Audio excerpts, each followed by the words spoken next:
아스살라무 알레이쿰 와라흐마툴라히 와바라카투. 저번 시간에 이어서 이번 시간에도 이슬람의 먹거리와 마실거리에 대해서 알아보도록 하겠습니다. 자, 저번 시간에 제가 여러분들에게 제시한 가장 커다란 공식 중에 하나는 먹었을 때 해악을 끼치는 음식, 그리고 더러운 음식은 저희가 먹지 못한다라고 했습니다.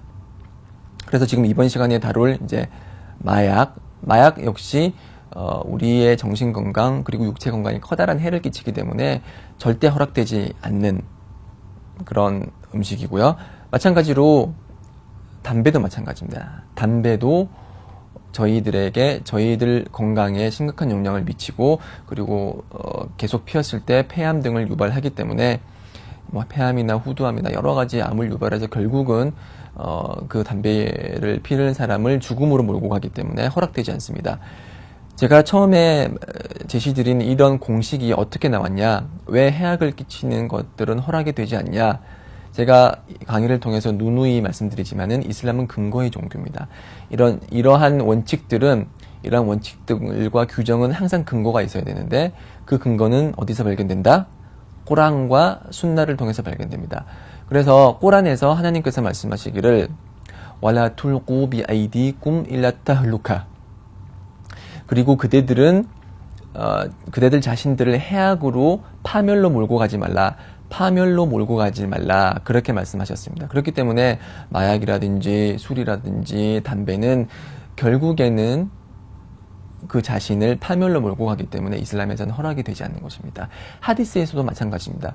여호와께서 말씀하시기를 라 다랄 와라 디랄 라고 말씀하셨습니다.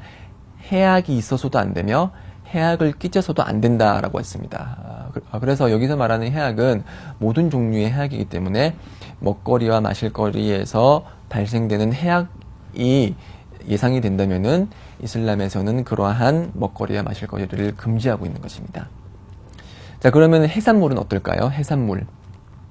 한국은 이제 삼면이 바다로 둘러싸여진 반도기 때문에 이제 해산물을 쉽게 구할 수 있고, 이제 많은 사람들이 어렸을 적부터 뭐 회를 쳐먹고 뭐 구워서 먹고 찌개로 해서 먹고 이제 많이 먹는데, 다행스럽게도 해산물은 이슬람에서 모든 종류가 허락이 됩니다.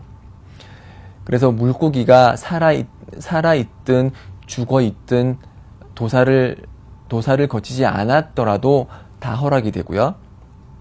그리고 육지동물이었으면은 금지됐을 송곳니가 있을 경우, 예를 들어서 상어에 송곳니가 있죠. 그런 상어조차도 이슬람에서는 허락이 됩니다. 왜냐면은 바다에서 나는 모든 것들은 허락이 된다라고 이제 꼬란에 나와 있기 때문에 그런 것들은 다 허락이 되고요. 그래서 샥스핀을 좋아하는 사람이 있나요? 기본 원칙은 샥스핀은 뭐죠?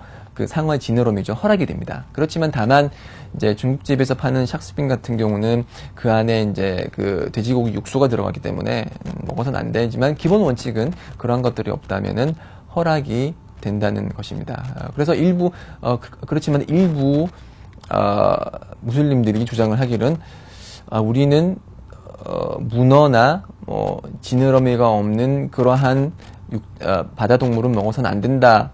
예를 들어서 뭐 꽃게 같은 건 먹어서 안 된다고 하지만, 그것은 꼬란과 하디스에 나와 있는 메시지와는 배치되는 것입니다. 물론 일부 학파에서, 특히 하나피 학파 중에 일부 학자들이 그러한 주장을 하지만 근거가 부족한 주장이고요.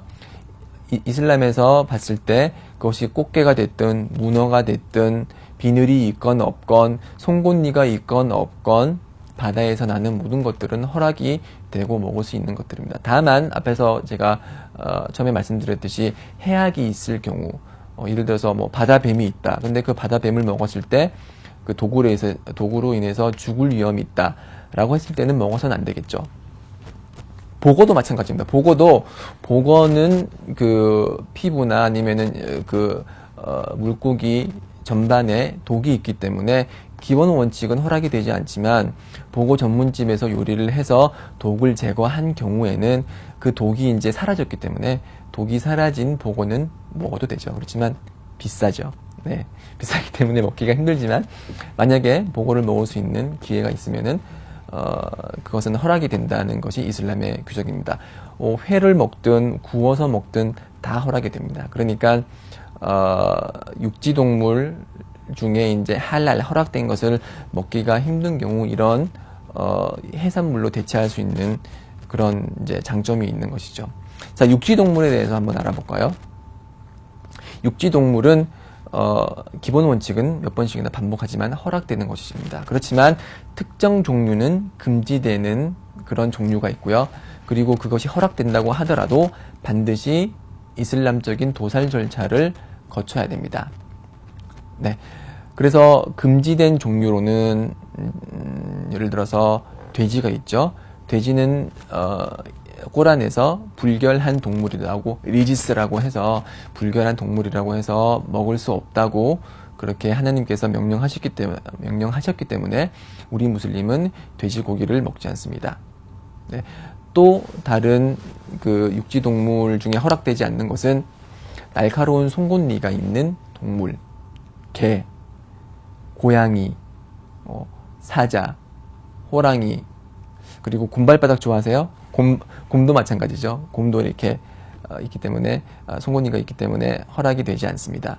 네, 그런 날카로운 송곳니를 가진 그런 동물은 허락이 되지 않고 조류 중에 이제 날아다니는 새 중에 날카로운 그 발톱을 지닌 사냥을 하는 육식을 하는 그런 조류 있죠. 예를 들어서 매 아니면은 올빼미 아니면은 독수리 이런 것들 이런 조류는 자신들의 날카로운 그런 발톱으로 쥐나 여러 가지 곤충을 잡아먹기 때문에 이슬람에서는 허락이 되지 않습니다.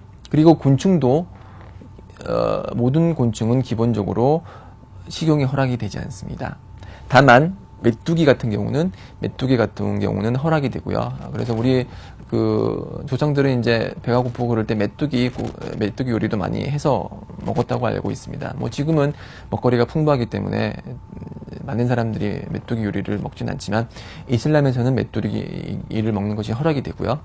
그리고 그것이 메뚜기가 죽어 있을지라도 그 죽어 있을 때 발견한 그 상태에서 요리를 해서 먹을 수 있습니다. 그래서 이 곤충과 관련해서 좀 주의를 하셔야 될 게 곤충이라고 하면은 이제 날아다니는 곤충, 날아다니지 않는 곤충 다 허락이 되지 않는 것이죠. 그래서 지금 이 곤충이 지금 우리 주위에 있는 음식 중에 영향을 미치는 경우가 가끔씩 있는데요.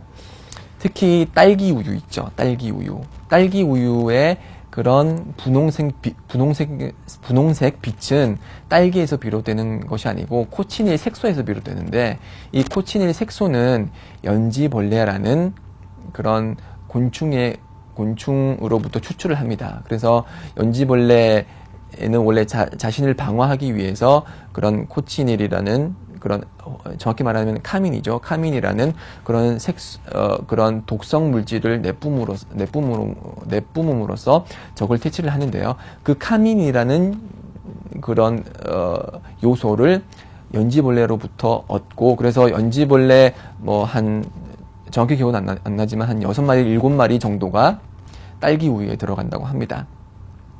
그래서 그 딸기 우유를 먹는 것은 그런 연지벌레를 먹는 것이고 곤충을 먹는 것이 이슬람에서 허락이 되지 않기 때문에 그 성분 함량표를 잘 보세요. 코치닌 색소가 있는 딸기 우유라든지 아니면은 햄도 마찬가지예요. 그러니까 분홍색 빛을 띤 그런 먹거리에는 보통 코치닌 색소가 들어있는 경우가 많아요. 아니면은 이제 유럽이나 미국 표기 방식대로 E120 제가 한번 확인해 볼게요. 네, E120이라고 적혀 있는 게 발견이 되면 그거는 코치닌 색소고 그런 코치닌 색소는 이슬람에서 허락되지 않는 연지벌레로부터 만들어진 것이기 때문에 허락이 되지 않습니다.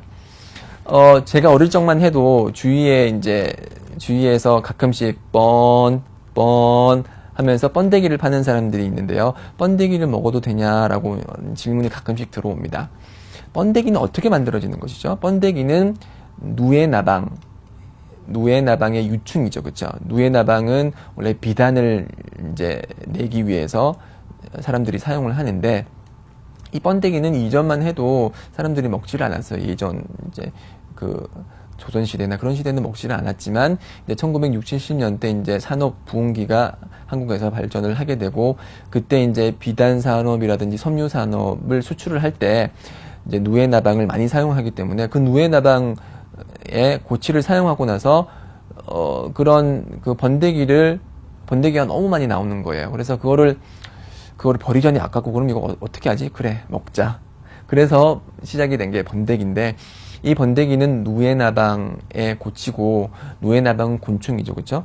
곤충의 새끼인 누에나방으로부터 비롯된 요리이기 때문에 이슬람에서는 번데기도 허락이 되지 않습니다. 그렇지만 번데기를 못 먹는다고 해서 딸기우를 먹지 못한다고 해서 슬퍼할 필요는 없습니다. 딸기우 없으면 초코우유 있죠. 초코우유 없으면 흰우유 있습니다. 먹거리와 마실거리는 넘쳐 있습니다. 어느 특정한 음식이 금지됐다고 해서 슬퍼할 필요는 없습니다. 번데기 못 먹어요?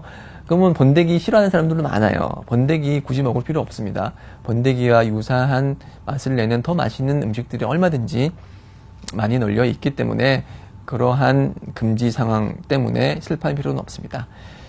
자, 그러면은 다음 강의를 통해서 좀 더 먹거리 중에 허락된 것과 허락되지 않은 것들, 그리고 도살은 어떻게 하는지에 관해서 알아보도록 하겠습니다. 다음 강의도 계속 들어주시기 바랍니다. 아살라무 알레이쿰 와라흐마툴라히 와바라카투.